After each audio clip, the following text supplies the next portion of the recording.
Hey everyone, my name is Sara Harberson. I am America's college counselor. It's great to be back here again for another Facebook Live for September. This is a very busy time in the admissions process, especially for those high school seniors. So I am getting ready and all set for your questions, and I hope you all are doing well. I always love to hear where you're coming from. If you're a parent, a student, what year of high school you're in or your child's in, what state you're coming from, what country. And obviously, I am excited to answer your questions on college admissions, everything related to college admissions. I am streaming live on both of my Facebook pages for Sara Harberson and also on Admissions Revolution. All of these are saved on my Facebook pages, so you can always go back and watch and binge watch all the Facebook Lives that I've done over the years. There are probably hundreds at this point. This is where I got my start, Facebook Live and Facebook in general. So I love getting back here and connecting with families and students who are going through the admissions process. Obviously, if we have younger students or younger families that are watching, it's really important to have a great foundation on the admissions process so that you make some really thoughtful choices leading up to senior year of high school. But I'm excited to see what is on your mind. I can see you all sharing where you're coming from. And if you are a senior, junior, sophomore, freshman, which is awesome. And yeah, we can probably get started with some of these questions. What do you think? Good. The first question's coming in about, should my son submit his 1480 SAT to Boston College Nursing? So a couple things about this test optional landscape. You really want to be looking at the most recent admissions profile for a college and look to see what their middle 50% was for their most recent freshman class. So Boston College is a little tricky, and I don't know if you're going to be able to find it. Sometimes a college will have that information, that middle 50% range of SAT scores or ACT scores for their admitted class right on the admissions website. I don't know if Boston College does that.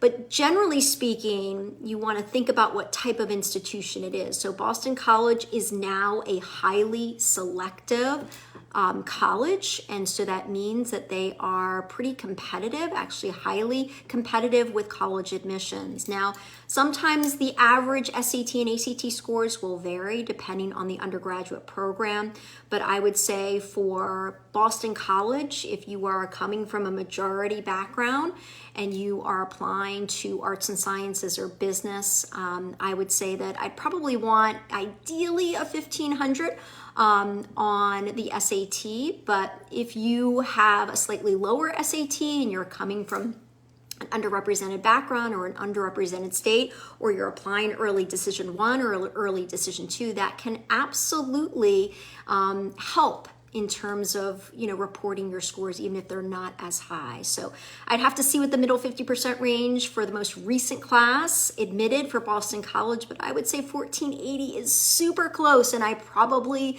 would submit it for that particular major. All right, next question. Hi, Sara. Thank you for all your excellent guidance. My son is a senior.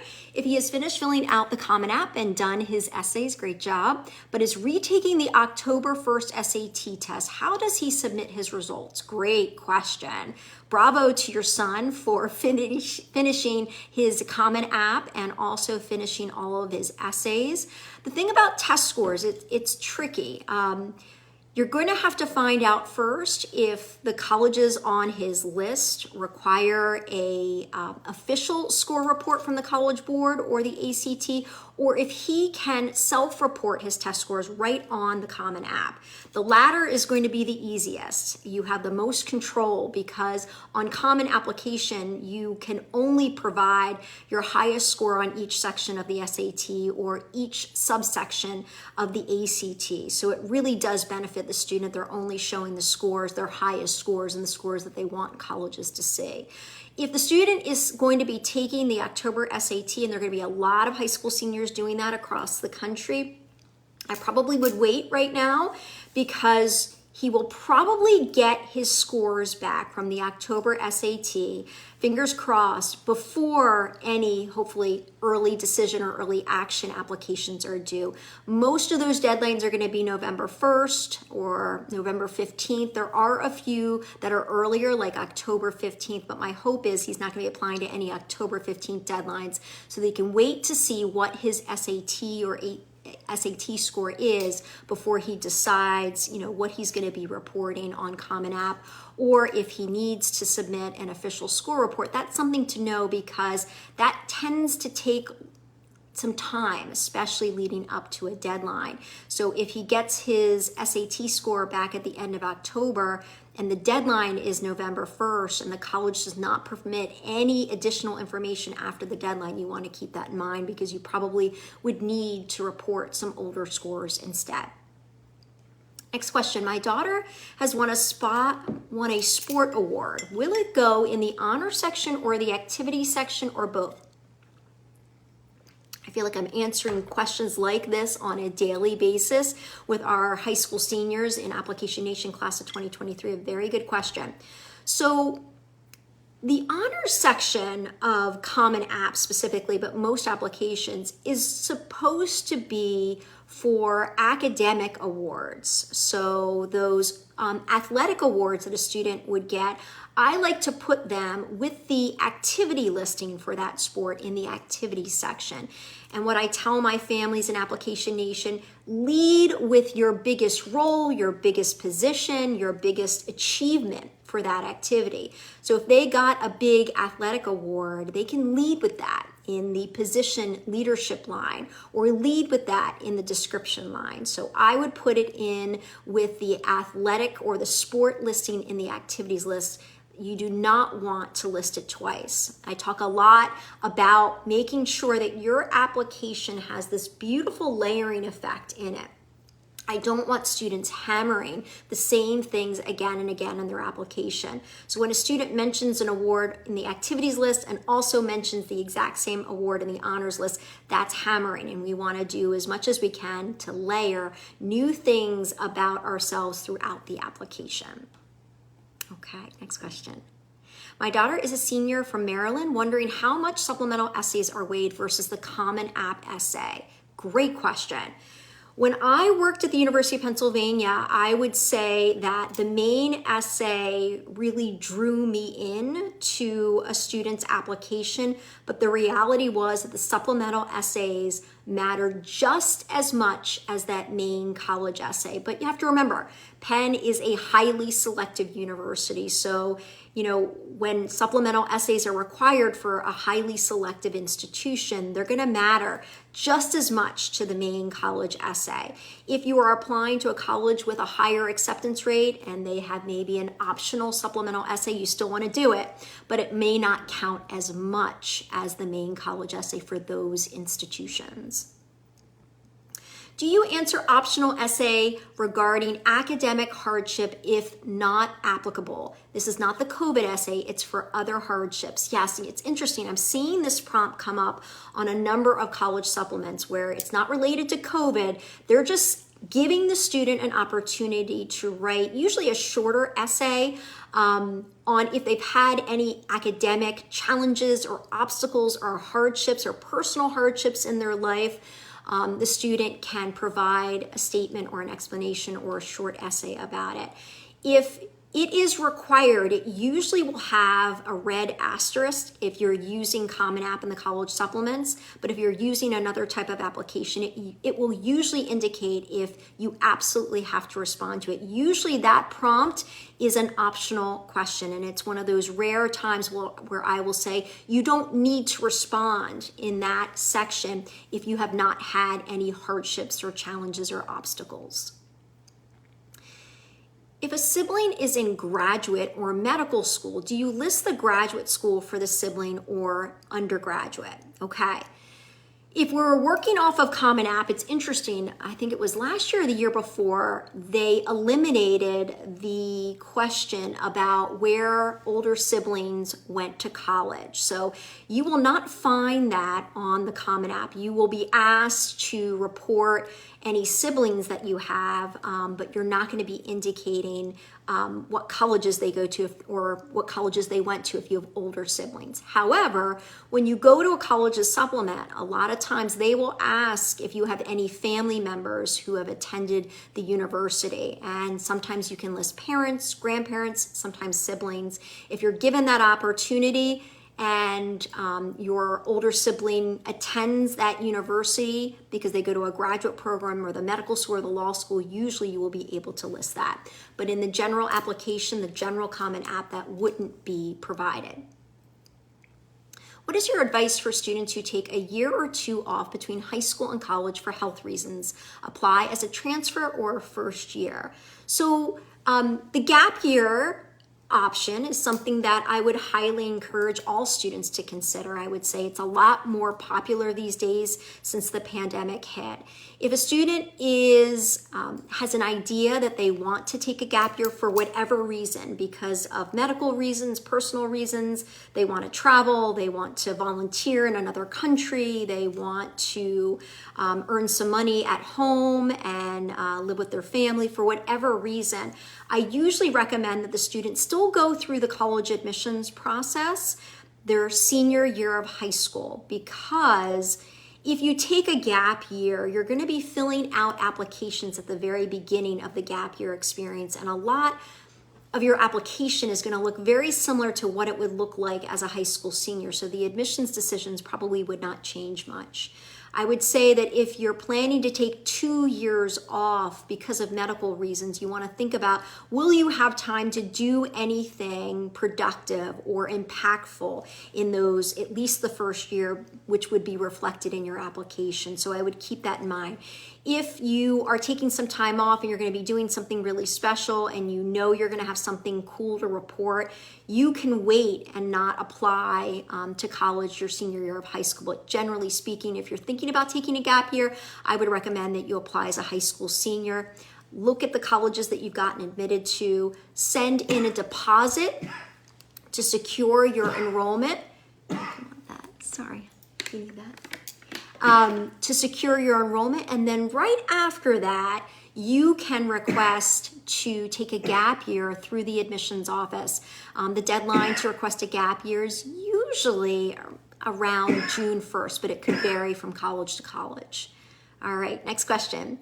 Do early decision, early action schools see first trimester or semester grades?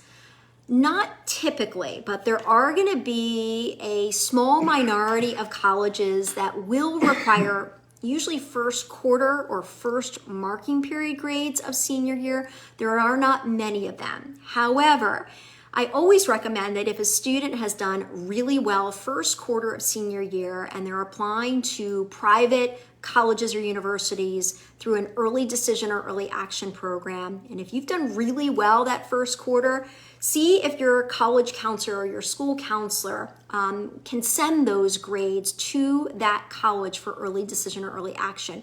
The private colleges and universities are going to be a lot more welcoming to those grades. For those big public universities like UVA and University of Michigan that have early action, for example, they're not going to want you to send those grades. They are going to tell you not to send those grades. It's simply because of the volume and a processing issue. But if you've done well and you're applying to a private college or university, I would definitely have your school counselor send those grades because it can definitely strengthen your application.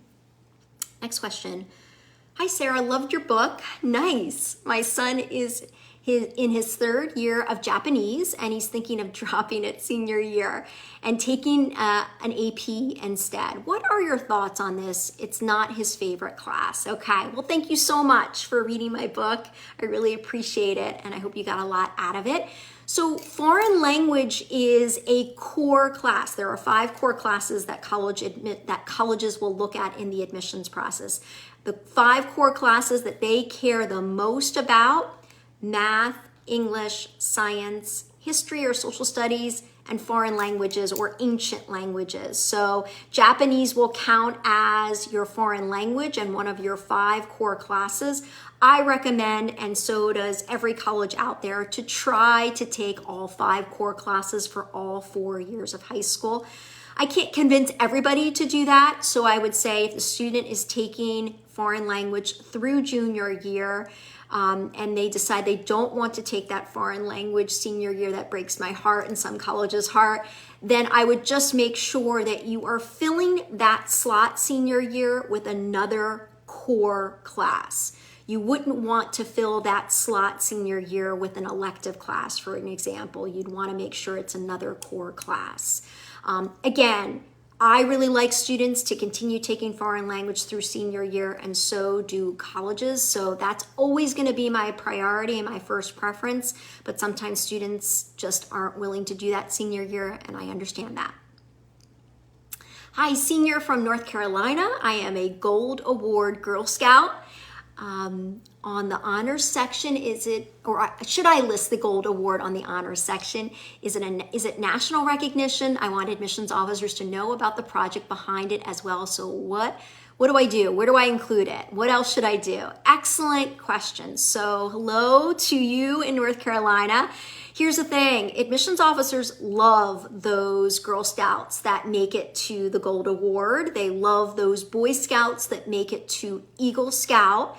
But the question remains, where do you list that? My recommendation, and this works every single time, when you're putting together your activities list, I want you to create an activity listing for Girl Scouts and an activity listing for your Gold Award project. And the reason is you have very limited space within each listing. If you're filling out Common App, you have room for 10 activities, but you have only 150 characters to describe each activity. Not 150 words, 150 characters.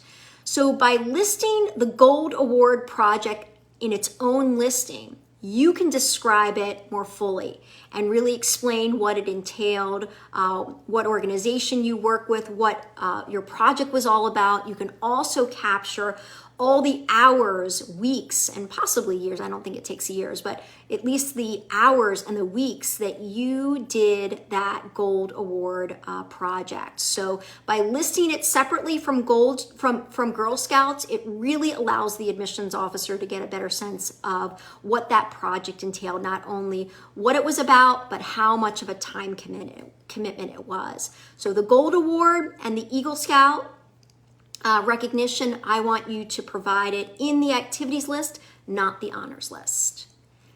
Hi, Althea. Good to see you here. Counselor letter of recommendation. Anything students should communicate or provide to a counselor ahead of time. How is it different from the information communicated to the letter of recommendation providing by the teachers? Yes, really good question, Althea. So you will notice that if you're applying to the more selective colleges, a lot of times the student is sometimes required to submit a letter of recommendation from their school counselor, and then at least one letter of recommendation, sometimes two letters of recommendation from core teachers. What's the difference? Well, in an ideal world, the school counselor's letter of recommendation is really almost a preface to the entire application. So when I was an admissions officer, a dean of admissions, I would look at a student's high school transcript and their test scores, but the first thing that I actually read was the letter of recommendation from the school counselor. So that letter really is going to set the tone for the application and really introduce who that student is. The letters of recommendation that come from teachers, core teachers that is, they're really focused on who that student was in their classroom, if they've had any interactions with the student outside of the classroom related to the subject matter or anything else, that can be represented as well. But the school counselor in an ideal situation is really giving that admissions officer or that admissions committee an overview of who that student is, what their background is, what type of community member they are at the high school, any special highlights that they've had. The challenge is that even at a private high school, sometimes the school counselor does not know the student as well as the core teachers do. So my recommendation always for students is to try to get to know your school counselor as much as you can. Sometimes it's really difficult, especially if there's a lot of turnover. So I've heard of some students having 3 different or 4 different school counselors in high school, and that's really difficult if you are trying to get to know them because they're 1 foot out the door. But for the school counselor's letter of recommendation, I will just say that admissions officers understand that there are a lot of responsibilities on their plates, and sometimes their letters of recommendation may not be as detailed as a letter coming from a core teacher. I would say for your school counselor, some things that they can mention. I wouldn't give them a resume because all they're going to do is repeat the information that's already on your activities list. But if you have any scheduling conflicts or had a scheduling conflict, is there anything that needs to be explained about your record, your transcript, your classes, your grades, the school community, sometimes the counselor has a sense of what you want to go into. Sometimes the counselor has a sense of maybe some family issues or personal issues that you've dealt with. Sometimes that can be included as well. Next question, is it better to apply as soon as possible to early action schools, or does it not matter? Great question. So there are a number of different types of early programs out there. There is rolling admissions, there's early decision, there's early action, there's a priority deadline at some colleges. I would say that if you're applying to a college or university that has a rolling admissions program, like the University of Alabama, the University of Central Florida, the University of Pittsburgh, University of Arizona, Arizona State. These are all rolling admissions programs. My recommendation is make sure you have at least one of them on your list. Number 2, apply as early as possible because that college is going to be making decisions as applications roll in, and they're going to be sending out admissions decisions on a rolling basis. So a student's best chance of getting into one of those rolling admission schools is on the earlier end. So if you follow me on Instagram, my handle is at Sara Harberson. If you follow my IG story, you will see me posting acceptances of Application Nation Class of 2023 students who've already been admitted to colleges, and that's because they've applied to these rolling admissions programs. But for any college with a specific deadline, like early decision, early action, a priority deadline, a scholarship deadline, regular decision, you don't get an advantage by sending in your application super early. Almost always, the admissions officers are not going to be reading those applications a lot of times, not until the deadline has reached or passed. And that's because just because the student sends in their part of the application doesn't mean their application is ready to be read and evaluated. Sometimes they're waiting on, the college is waiting on your school transcript, maybe official test scores if they're required, letters of recommendation. So a lot has to come together for that application to be complete and ready to go. But for rolling admission schools, yes, try to send it in August, September, October at the latest because that's your best shot. For early decision, early action, regular decision, you just want to make sure that you are submitting by the deadline. But here's a little tip. Don't wait for the last 24 hours. Try to do it at least a week in advance just in case there are any issues with your submission. My senior has a half day of AP classes followed by a half-day internship during regular school hours. So her transcript says she's excused for several class periods. She's not receiving high school credit for the internship. On the Common App, should her internship be listed under academics or under activities? So it depends. If the internship is part of the high school curriculum and the student is getting credit and grades, it should be listed on the transcript, but it doesn't sound like that's the case for your daughter. So if it is an internship separate from the high school, the student is not getting credit, not getting a grade for it, that's something that they can list on their activities list. Next question.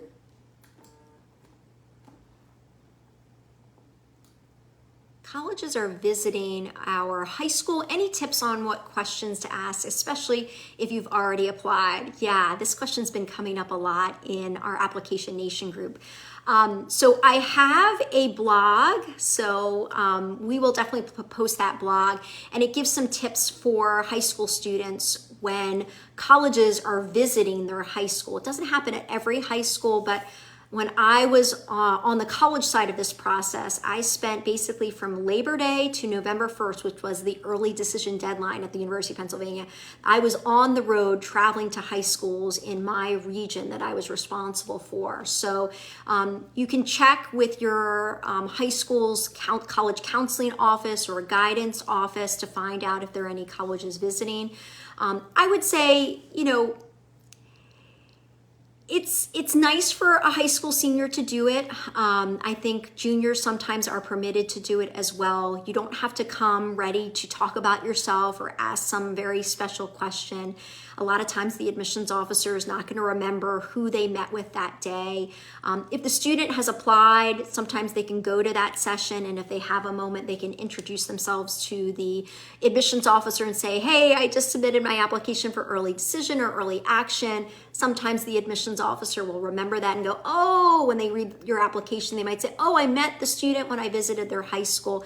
But I would say that your classes matter the most. So if you can't get out of AP Calculus, even though the admissions officer from Brown University is visiting your high school, then you go to your AP Calculus class, because that visit is a nice way to learn a little bit about the college. But if you've already applied, you probably aren't going to learn anything new during that session. That being said, for colleges that track demonstrated interest in the admissions process, that will count in showing the college that you are interested in them. So other ways to show demonstrated interest to a college that factors that into the admissions process would be visiting campus, doing a campus tour, attending an information session, doing a virtual tour, having an interview. Those are all ways to show demonstrated interest. Hello. Hi, Sarah. Daughter is working on the AP research paper she's super proud of. Can she put this on the Common App? Good question. So this is one of those things that I would love for the school counselor who's writing the letter of recommendation. I would love for them to mention that paper and the subject matter or the title of it, especially if it supports or provides evidence to support the student's major choice. If not, I would say maybe the teacher who is teaching AP research is writing that student's letter of recommendation. They can mention it there. But because the student is getting credit and a grade for that paper, it's part of the curriculum, and that class is going to be listed on their transcript. Technically, no, they're not supposed to list it as an activity. But again, your letter writers, one of them should mention it. And I think the best person to do that, especially if that teacher's not writing one of your letters, should be your school counselor. Is being a sports team manager worth mentioning on the activities list? Absolutely. So for every activity that a student lists, you're going to be mentioning your position or leadership role. That is your position/leadership role when you're filling out the activity listing for that. So absolutely. And again, you want to lead with your biggest role. If you are the manager of the varsity team, that's what you're going to put in that field. If you are the captain of that sports team, that's what you would list. If you are co-president or co-editor-in-chief, that's what you want to lead with. Next question. Do colleges look at GPA progress each year, or are they fixated on a 4-year GPA? Yes, admissions officers are looking at the general trends of a student's GPA. They look at 9th grade GPA, 10th grade, 11th grade. But interestingly, when they are looking at a student's GPA, it doesn't include senior year grades. They will see them a lot of times because first semester grades may be required, or maybe even first quarter. But when they're looking for an actual cumulative GPA, it's 9th, 10th, and 11th grade. So if you're just looking at highly selective colleges, I can tell you that they want to see, academic achievement for every single grade of high school. For a college that's going to have a higher acceptance rate, they're going to give you a little bit more wiggle room. So if the student maybe didn't have as strong of a year in 9th grade, but their grades went up 10th and 11th grade, at a college with a higher acceptance rate, they're going to be a lot more understanding. Next question. If your student is at a highly selective high school and had a rough freshman year and then was deeply impacted by COVID and online learning sophomore year, but did extremely well junior year. Will the colleges consider these issues when evaluating the GPA? GPA shows progress each year, and how do you determine your GPA under these circumstances when creating your list? Good question. So this is in many ways a follow-up question to the previous one. I would say that if the students' grades were negatively impacted by COVID or virtual learning, I would recommend that the student provide an explanation for that. There is a COVID section that's included in every college's application at this point. If you're using Common App, I think you have up to 250 words to explain. You want to be clear, you want to be straightforward, you want to be optimistic and explain what happened and talk about, you know, how well you're doing moving forward. So I would definitely recommend using the COVID section. Again, you know, all these colleges are going to see it, but when you're applying to highly selected colleges, the bar is pretty high. And so, yes, they will consider it, but I think the colleges that might have a slightly more generous acceptance rate are going to be much more understanding. And great job that the grades have improved junior and even senior year, hopefully. And I would say if the grades continue to improve senior year, you want to make sure those grades get seen by the colleges on the list. But in terms of how to build a college list based on that, I would try to take into consideration 9th, 10th, and 11th grade and what you plan to take for senior year. So you can't just be looking at, you know, junior year performance. There are going to be a few colleges out there that technically do not look at freshman year grades. For example, Carnegie Mellon University is one of them. You will also find that the University of California system does not look at the GPA from 9th grade. It's really 10th and 11th grade. However, they will look at your grades and classes from 9th grade, but it's not factored into the A through G GPA. How do we know what colleges consider demonstrated interest? Is there a place to look to find this information? Absolutely, Joanne. So almost all the colleges in this country will update what's called the common data set for their institution. And usually the institutional research department at a college will be putting all of this data together, and they usually will update their common data set, usually the end of the summer or the very beginning of the school year in the fall. And on the common data set, you're going to go to section C. That's the admissions section. That's where I spend most of my time analyzing colleges' data. And you are going to scroll down to a chart that includes, you know, all the things that colleges will consider in the admissions process. And the last thing listed on that chart in the section C is going to be labeled level of applicants' interest. And if the college selects at the very least that level of applicants' interest is considered, that is usually an indication that the college factors in demonstrated interest. That being said, there's always some tricky things. So if you were to look at Penn's common data set or Duke's common data set, and you go down to level of applicant's interest, it will say that they consider the level of an applicant's interest demonstrated interest. But then if you call the admissions office at Penn or Duke, they will say, no, we don't track whether or not you visit here or how many things you attend, how many presentations of ours you attend. However, some colleges like Penn and Duke will select that the level of an applicant's interest is considered because they will give students advantages for applying early decision. So it's a little tricky. So if you have a question about a college, sometimes it's better just to contact that college's admissions office directly and find out for sure. And they're usually pretty honest about whether or not they track or not. Last question. Hi, Alec. What's wonderful to see you here too. If my son wants to go into STEM major, would it be better for him to get a recommendation from one of his science or math teachers, or is it okay to ask an English or history teacher, especially since he has a better relationship with that teacher?